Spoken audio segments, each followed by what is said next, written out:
Berarti nanti di tahun 2035 emas akan tembus 5 juta, Thomas. 5 juta.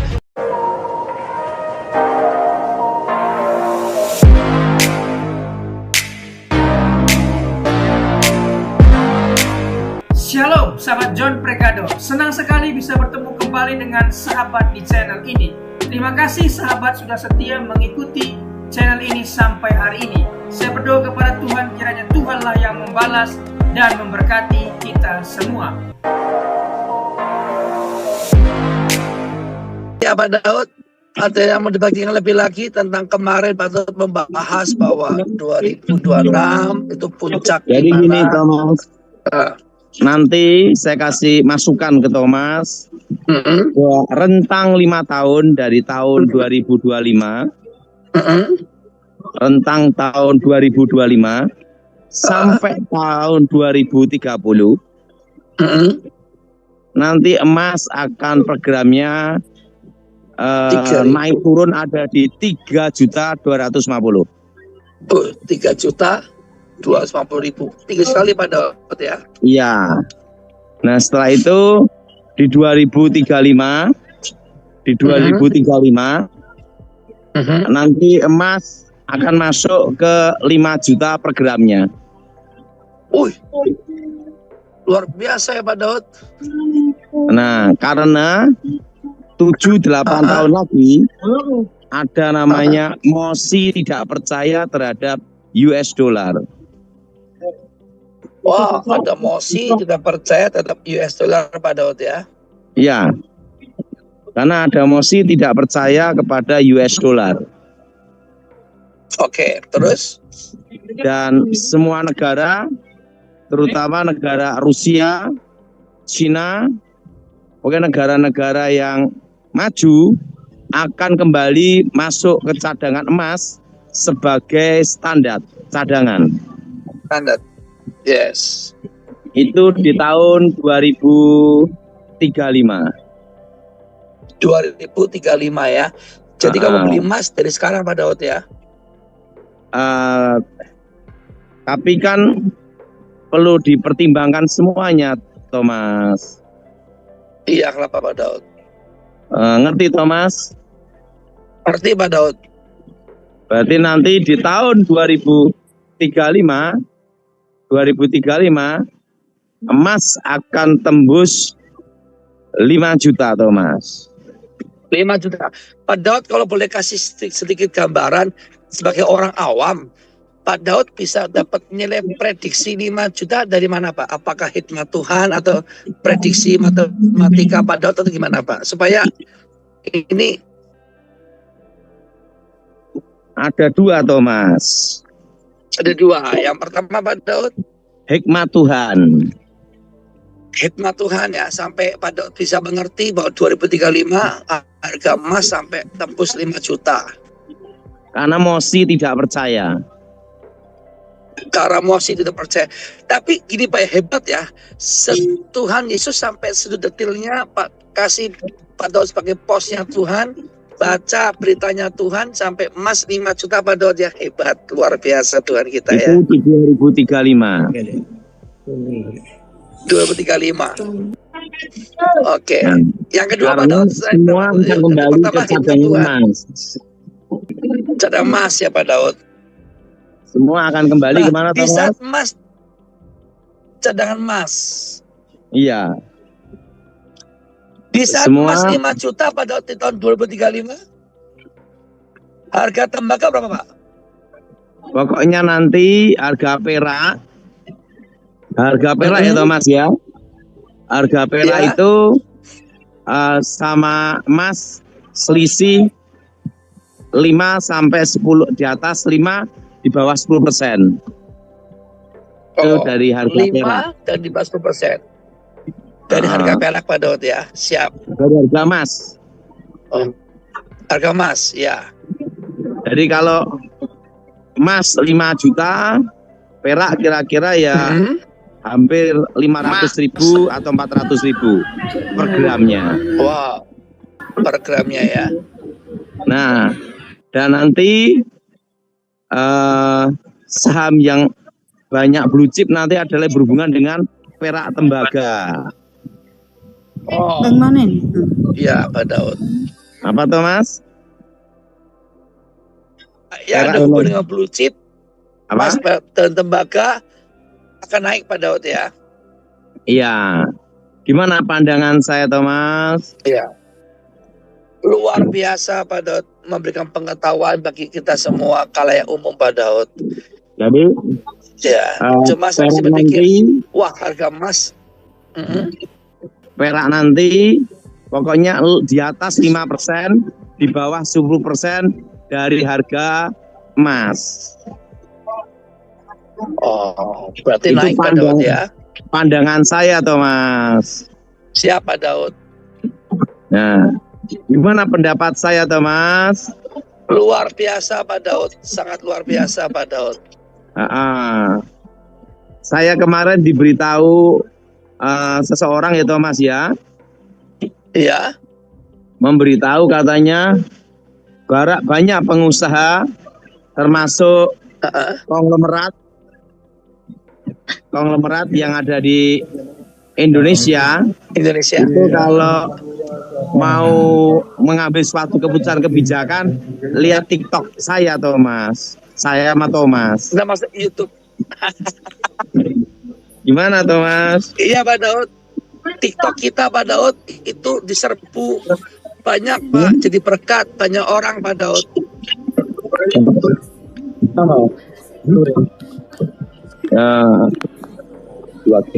Sekarang kan memang ada dasar awalnya TikTok kita pengennya bukan cari podcast, bukan cari konten, tapi benar-benar pelayanan Pak Daud. Cari apa? Konten podcast. Gimana Thomas? Iya Pak Daud. Bagaimana? Luar biasa Pak Daud, sangat luar biasa Pak Daud. Jadi nanti akan tembus 5 juta untuk emas 2035 dan tembaga perak akan naik 5% dari harga emas. Pokoknya saya udah ngasih masukan-masukan kan Thomas. Betul Pak Daud. Dan Pak Daud sarankan kita harus hidup sederhana kan? Berarti saya udah ngasih masukan secara makroekonomi dan mikroekonomi untuk pandangan ke depan, analisa untuk Indonesia, Thomas. Iya, Pak Daud kan juga pernah berstatement bahwa di 2035 bisnis yang bertahan di Indonesia itu adalah pertanian, perikanan, peternakan, perkebunan, Thomas. Perikanan, perkebunan, pertanian ya. Nah, seperti yang jualan ikan-ikan gini itu bertahan Thomas. Bertahan ya Pak Daud. 3 kilo ya. Siapa Daud? Bertahan 3 kilo. Loh, peti masnya ini bertahan ini Indonesia. Yes Pak Daud. Ini dipasarikan Thomas. Ini yang akan bertahan menghadapi apa Thomas? Menghadapi krisis Pak. Iya, yang bertahan menghadapi waktu Cina menguasai ekonomi Indonesia, Thomas. Iya betul, pertanian, perikanan, dan perkebunan Pak Daud ya. Iya. Gimana saya ngasih pandangan, Thomas? Luar biasa Pak Daud. Iya. Nah, Thomas mau tanya apa lagi? Iya Pak Daud pernah berstatement bahwa 2035 gereja akan sepi Pak, karena semua akan online kan Pak Daud? Kenapa tuh Pak? Ya tidak sepi, tapi banyak yang online. Banyak yang online, maaf ya. Berarti akan larinya ke online Pak Daud ya? Banyak yang online Thomas. Kenapa Pak Daud? Nah, saya hanya menyampaikan saja kan. Oke. Nah, kayak Bapak yang jualan-jualan ikan di sini. Wah, rame Pak Daud ya. Yang namanya itu apa tuh, waktu Cina menguasai ekonomi Indonesia. Iya Pak Daud. Beda dulu ya. Oke. Bawa dulu. Berarti langsung doa ya Pak Daud. Ini saya bawa ikan dulu Thomas. Oke, ikan apa Pak Dot? Ulis. Ikan.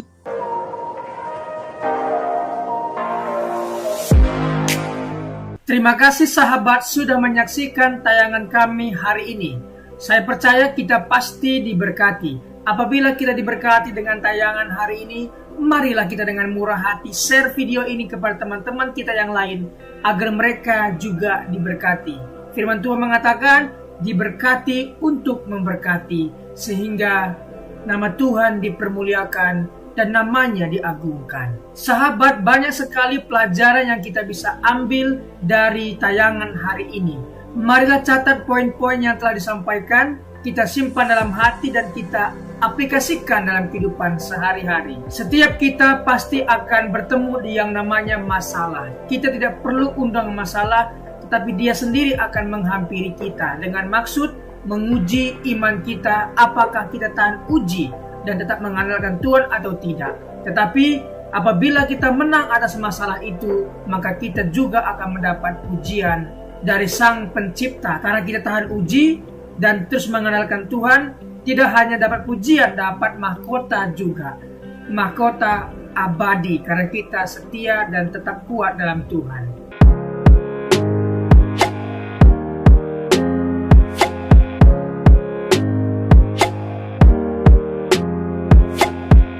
Shalom, dalam kesempatan kali ini kita akan belajar satu tema yang tentu pasti akan memberkati kita, yaitu memilih yang benar.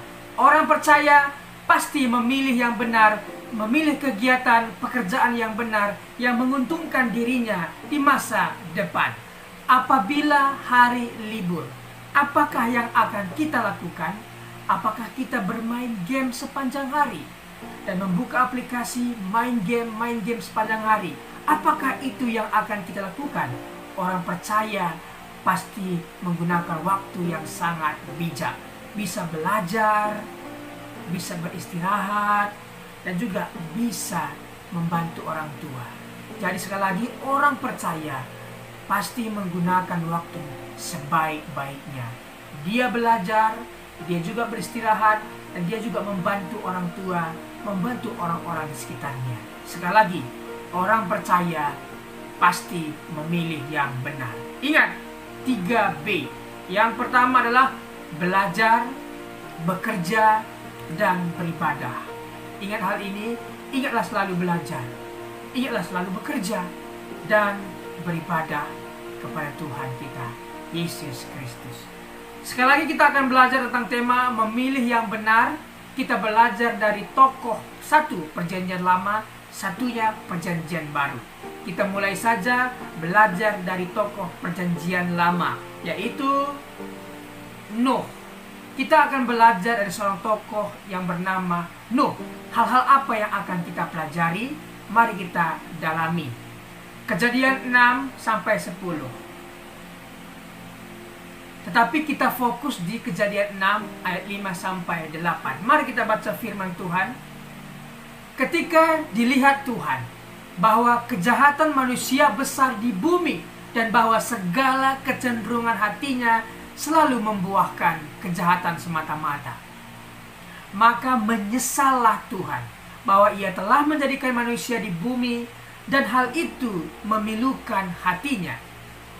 Berfirmanlah Tuhan, aku akan menghapuskan manusia yang telah kuciptakan itu dari muka bumi, baik manusia maupun hewan dan binatang-binatang melata dan burung-burung di udara, sebab aku menyesal bahwa aku telah menjadikan mereka.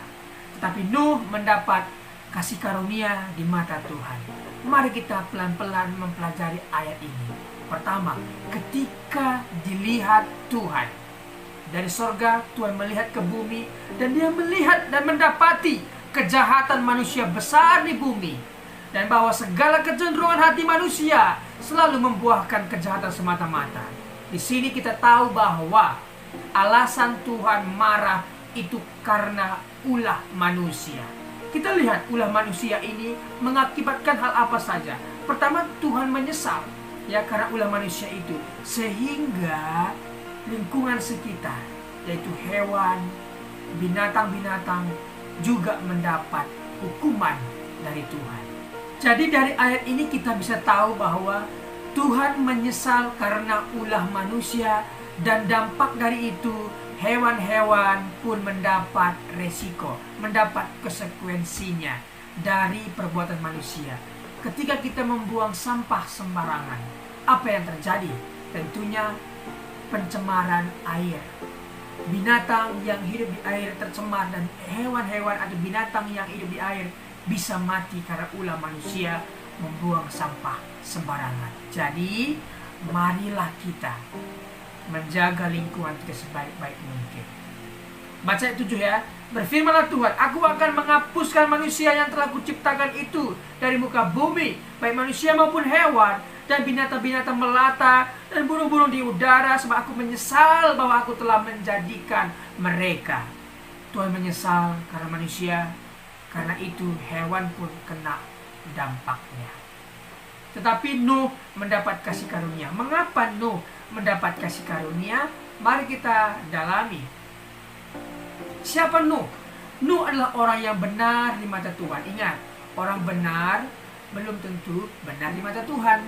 Tetapi orang yang dibenarkan Tuhan, yang sudah diampuni Tuhan, dimaafkan Tuhan, dihapuskan Tuhan dosanya, dibenarkan oleh Tuhan karena dia percaya, dan saya percaya kepada Tuhan dan kemudian saya dibenarkan, maka orang benar ini mestinya melakukan hal-hal yang benar yang menyenangkan hati Tuhan. Seperti Nuh. Nuh benar di mata Tuhan dan dia mendapat kasih karunia, dan dia dibebaskan dari malapetaka kedahsyatan air bah. Oke, kita belajar lebih dalam lagi. Tidak mau terpengaruh oleh pikiran, perkataan, dan perbuatannya. Artinya Nuh tidak mau terpengaruh pikirannya dengan pikiran-pikiran dunia, perkataan-perkataan dunia, perbuatan-perbuatan dunia yang tidak memberikan contoh. Dia tidak mau mencemari pikirannya, perkataannya, dan perbuatannya. Kita tahu bahwa sebuah kapal tidak akan tenggelam dengan air yang di sekitarnya. Akan tetapi kapal itu akan tenggelam apabila air yang di sekitarnya sudah masuk ke dalam. Artinya kita tidak akan bisa terpengaruh apabila kita tidak mengizinkan perkataan-perkataan orang masuk ke dalam pikiran kita. Jadi pikiran kita ini adalah sebuah aset, sebuah properti yang sangat berharga. Jangan kita mau dikotori, dirusak properti kita oleh perkataan-perkataan orang. Jangan sekali-kali mengizinkan hal itu masuk ke alam pikiran kita. Tetapi mari kita pikirkan yang ada di atas, yang di sorga, yang indah, yang mulia. Itulah yang dilakukan oleh Nuh, sehingga Nuh berkenan di mata Tuhan. Senantiasa hidup bergaul dan beriman kepada Allah. Orang yang sudah dibenarkan oleh Tuhan, maka senantiasa dia bergaul dan beriman kepada Tuhan. Apa yang dia lakukan, yang ada di Alkitab yang benar, perkara-perkara yang baik, itulah yang kita lakukan. Memang dalam Alkitab banyak sekali peristiwa, banyak sekali kejadian dituliskan untuk satu hal, informasi, satu hal lagi, pengajaran. Jangan kita menjadikan informasi itu dari pengajaran, tetapi carilah pengajaran yang menguatkan kita. Oke? Yang berikutnya, menjadi berkat dan contoh bagi keluarganya dalam ketaatan, kesalehan, iman, dan perbuatan baiknya. Nuh menjadi berkat dan contoh bagi keluarganya dalam ketaatan, kesalehan, iman, dan perbuatan baiknya. Jadi seorang bapa, seorang kepala rumah tangga harus mengikuti teladan yang diberikan Nuh kepada anak-anaknya, menantunya, bahkan istrinya. Inilah contoh yang memilih dengan benar. Berikutnya kita belajar dari seorang tokoh di Perjanjian Baru, yaitu Paulus. Hal apa yang akan kita pelajari? Kisah Para Rasul 9 ayat 1-6. Kita akan membaca dalam Kisah Para Rasul 9 ayat 1-2. Sementara itu berkobar-kobar hati Saulus untuk mengancam dan membunuh murid-murid Tuhan.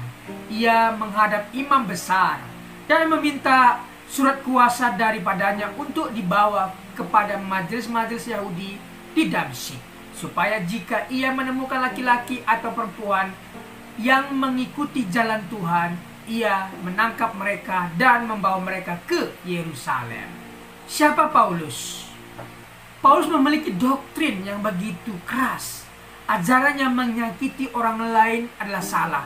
Tapi Paulus merasa benar. Ketika dia menyakiti orang lain, ketika dia menangkap pengikut Tuhan dan menjebloskan ke penjara, menganiaya, dia merasa benar akan hal itu. Tetapi sekali lagi, ajaran yang menyakiti orang lain adalah salah.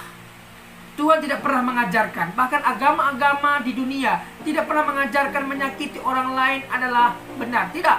Tetapi menyakiti orang lain adalah ajaran yang salah. Orang yang bertemu dengan kebenaran, Yesus, pasti melakukan dan memilih yang benar. Kita lihat, Saulus yang begitu bengis, begitu keras, begitu kejam, ketika bertemu dengan Tuhan Yesus, dia menjadi lunak, dia menjadi bertobat, dan dia menjadi orang yang memilih yang benar. Sekali lagi, orang yang telah bertemu dengan Tuhan Yesus pasti berubah. Jadi sahabat, apabila sahabat punya nenek, kakek, bapak, ibu, apapun itu, bawa mereka dalam doamu, doakan mereka. Ketika mereka bertemu dengan Tuhan, maka mereka akan berubah. Jadi sekali lagi, orang sekeras apapun, sebejat apapun, sebengis apapun, ketika dia bertemu dengan Tuhan, pasti lunak dan mengalami perubahan yang luar biasa. Contohnya adalah Paulus ini. Paulus memilih untuk menjadi pelayan Tuhan. Ketika dia bertemu dengan Tuhan, dia dibutakan dan dia di sana bertobat, berpuasa, kemudian dipulihkan, disembuhkan butanya, dan akhirnya dia memilih menjadi pelayan Tuhan. Memang Tuhan telah memilih dia dan menyiapkan dia menjadi penginjil luar biasa. Paulus menjadi penginjil yang luar biasa. Dari 27 kitab perjanjian baru, 13 diantaranya Pauluslah yang menulis atas ilham yang Tuhan berikan kepadanya.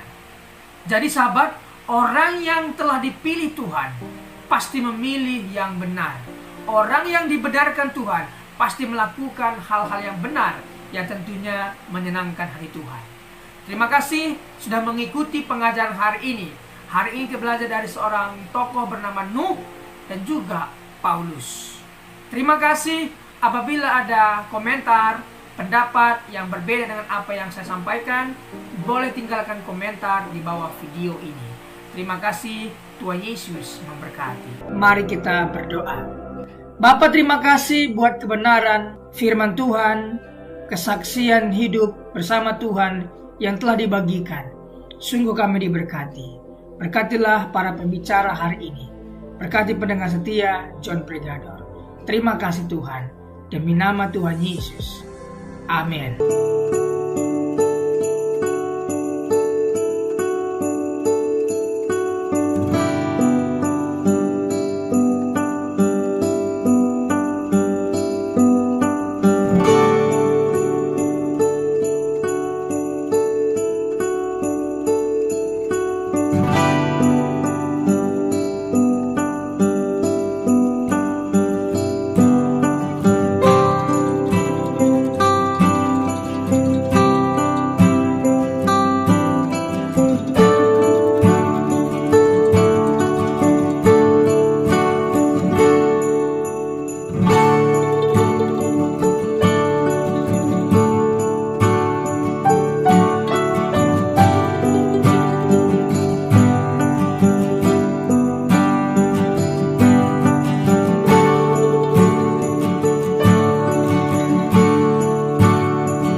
kasih.